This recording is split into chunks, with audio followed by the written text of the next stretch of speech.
یہ وظیفہ شیطان سے بچائے گا۔ رسول اللہ صلی اللہ علیہ وسلم نے فرمایا، جو شخص دن بھر میں 100 مرتبہ یہ دعا پڑھے گا، لا الہ الا اللہ وحدہ لا شریک لہ لہ الملک ولہ الحمد وہو علی کل شیء قدیر، کہ اللہ تعالیٰ کے سوا کوئی معبود نہیں اور اللہ تعالیٰ کا کوئی شریک نہیں، اسی کے لیے بادشاہت ہے، اسی کے لیے ملک ہے، اور ساری تعریف اسی کے لیے ہے، اور وہ ہر چیز پر قادر ہے، تو اسے 10 غلام آزاد کرنے کے برابر ثواب ملے گا،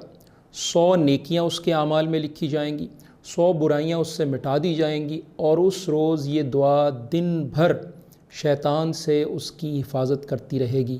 وَكَانَتْ لَهُ حِرْزًا مِّنَ الشَّيْطَانِ يَوْمَهُ، یہاں تک کہ شام ہو جائے اور کوئی شخص اس سے بہتر عمل لے کر نہیں آئے گا مگر جو اس کو 100 مرتبہ سے زیادہ پڑھ لے۔ صحیح بخاری 3293۔ بہتر ہے کہ یہ نماز فجر کے فوراً بعد اور نماز مغرب سے پہلے 100 بار پڑھ لیا جائے، تاکہ دن اور رات دونوں میں شیطان کے شر سے محفوظ رہے۔